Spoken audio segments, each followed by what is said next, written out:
everybody, it's Diane Gale here from the blog and YouTube channel Sustainable Slow Living, and today we are going to make a Tex Mex chicken sheet pan dinner. The great thing about this dinner is you're going to cut up all the ingredients, and you're going to put them in a seasoning, and you're going to lay them out on a sheet pan and stick them in the oven, and that's it. You're kind of done. We are going to put them together, you know, it's a fajita, so we're going to put them in a wrap, but that's pretty free form and kind of just, you know, serve yourself. So it's a great dinner. You may also see this dinner called chicken fajita sheet pan. And we think of fajitas as a Mexican food, but the truth is they are not a Mexican food. They are a Tex Mex dish. So they originated from kind of a blending of the Texas cowboy and the Mexican panchero cuisines. So they really are a Tex-Mex dish. Fun fact for those of you who didn't know. I have about 2 pounds of skinless, boneless chicken breast here, and I am going to cut that in half, you know, across the width, and then I'm going to cut it in small strips. Probably a 1/2 inch to 3/4 inch, maybe an inch. Chicken is, you know, chicken slides around when you're cutting it, right? So the 1/2 inch to 1 inch strips. You want them pretty small. And then I have a yellow, an orange, and a red pepper, and also a green pepper. And I'm going to cut those in about 1/2 inch strips. I guess the bulldoggy has decided that he sees something outside. And then I have this huge candy onion. You can use any onion that you want to use for this dish, but I found this big candy onion at the Amish, and they're delicious. This is probably too much onion. I never really had measurements for this dish, so we're gonna kind of, well, most of it is winging it anyway. Excuse me. Most of it is, you know, winging it anyway, apart from the seasoning mix, which we're gonna measure. Because, you know, peppers are never the same size and onion is never the same size. But we'll see how much of that onion we use, is the point. And then I'm going to cut all the mutton strips. I'm going to put them in this bowl. And I'm going to put fajita seasoning mix over them. You can purchase fajita seasoning mix in just about any store, so you can just grab it. It's easy on you. I like to make my own. I often make seasoning mixes ahead of time. Like, I'll make them in, you know, kind of bulk, not huge amounts, but, you know, in a larger amount, and then just use some as I need it. This fajita seasoning is homemade, and if you want the recipe for it, there is a printable recipe at the bottom of my steak fajita omelet blog post. So I'll put a link for that down below. You can head over there and you can grab that recipe. You can print it or you can write it down, whatever works for you. And then you can make your own if you want to. This is a really delicious seasoning mix. And then once I've tossed all of it in the seasoning mix, I'm going to lay it out over the sheet pan, and I'm going to put it in the oven. I am working with a small sheet pan today because my big oven is not working. So I'm using like a countertop oven. So I'm probably going to have to do 2 batches in the oven, but that's okay with me. So yeah, I'm going to season it, toss it, put it on here, and then I'm actually going to squeeze some lime on the top, and then I'm going to put it in the oven and cook it until it's done.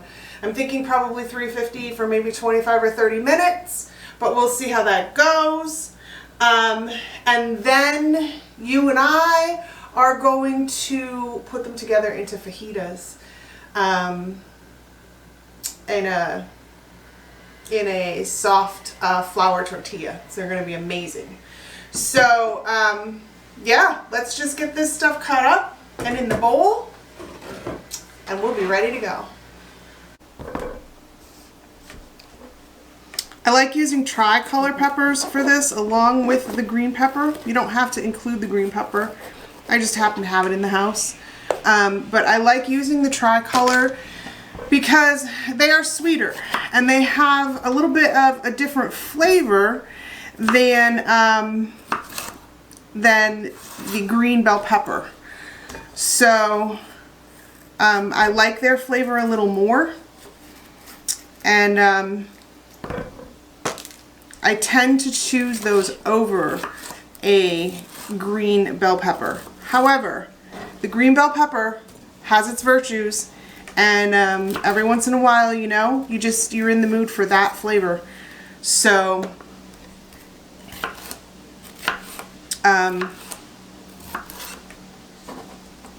so sometimes you seek it out, right?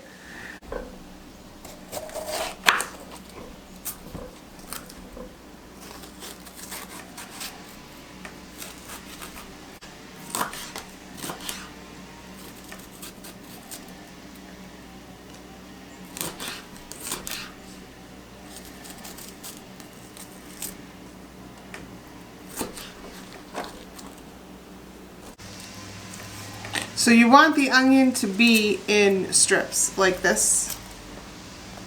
And you're going to want to break them apart at least most of the way before you put them in the bowl.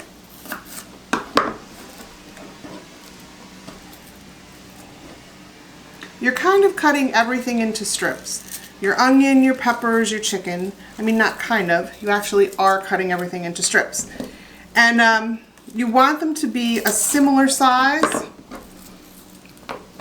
which while it is not always the case, it is often the case that when you're cutting vegetables and meat and stuff to all go in one recipe, you want a similar size. It helps to promote a more even cooking. Things will cook more evenly, and it also gives a better flavor to the dish because of the proportions of food that you're getting in a bite.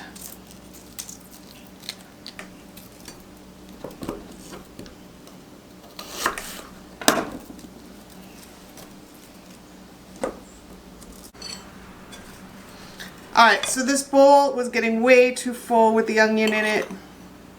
I'm going to take and I'm going to put, looks like 2 tablespoons of this seasoning mix on these peppers and get them tossed. And then I'm going to put about half of them on my sheet pan here.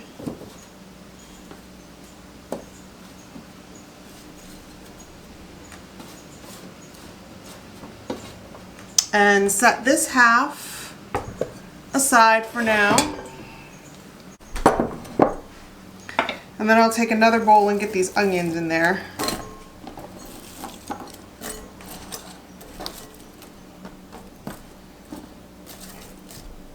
Looks like I am going to use the whole onion, but we're going to toss one at a time. My big bowls are already packed. So we'll get a little seasoning on there. So we're up to 3 tablespoons of seasoning now. You're going to use quite a bit of seasoning for this. There's no doubt about that. And then I like to take and put some seasoning in my sour cream as well. Alright, we'll get the rest of this buddy cut up here.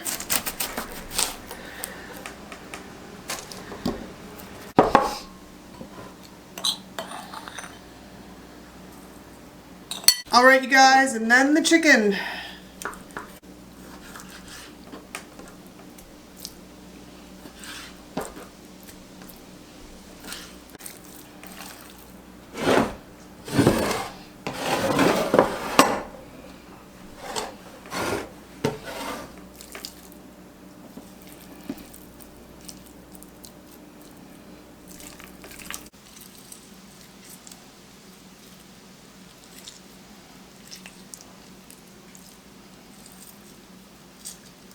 There it is, you guys.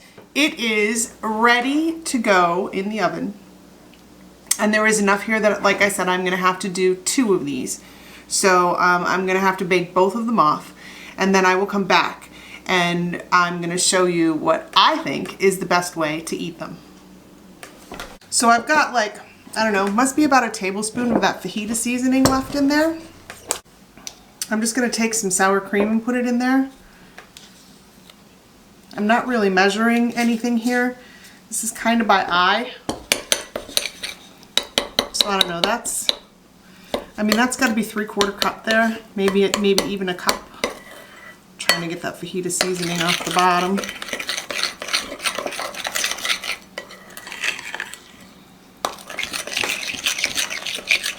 There we go. That is gonna be so much better than just a plain sour cream.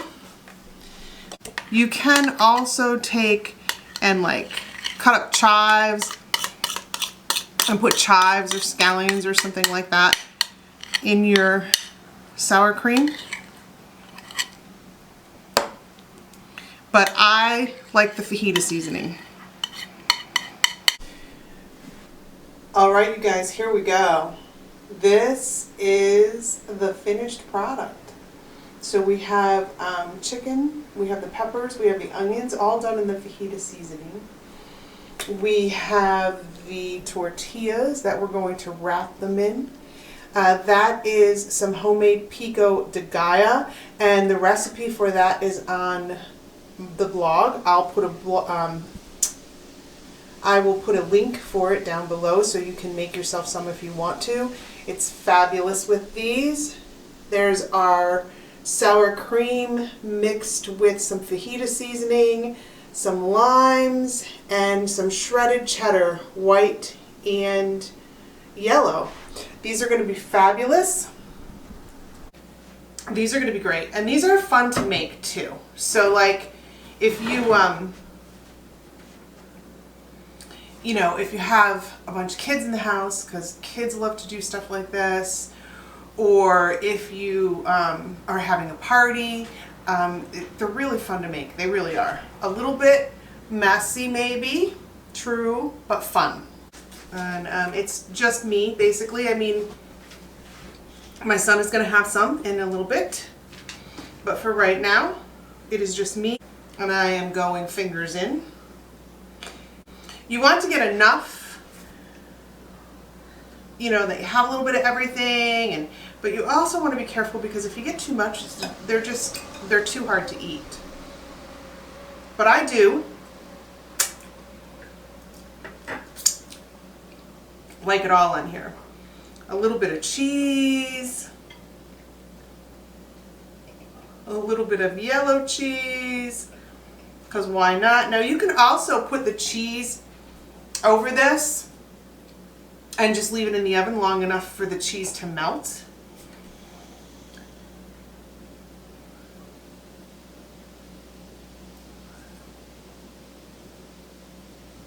A little lime.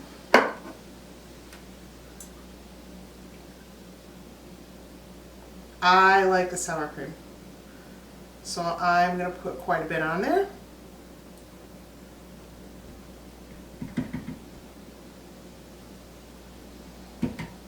I am okay with some extra sour cream.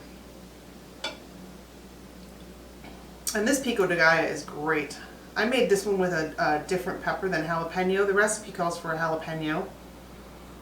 But I was at the Amish and they had some hot peppers. I don't even know what kind they were. And I just grabbed one of those, and that's what I used. Any hot pepper will work.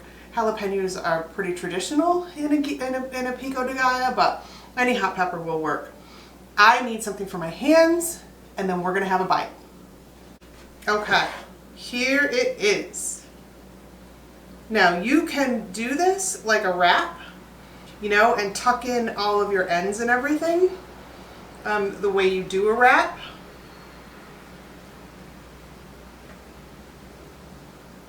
I am not going to do that.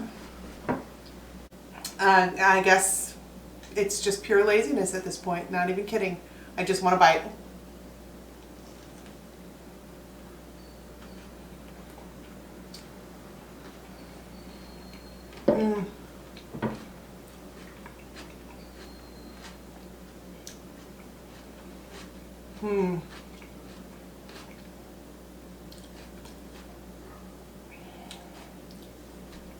Oh yeah. Oh my gosh. So good. Really so delicious, you guys. So easy to do. It's all done right on that one sheet pan. And the other things, I mean, there's really nothing to them, and you don't have to make your own pico de gallo, although I highly recommend it, especially when tomatoes are fresh off the vine at this time of year. But you can do it any way that you like. It's a quick, easy dinner. It's a fun dinner. I hope you're going to make yourself some. Thank you so much for being here with me today, and we will get together again really soon.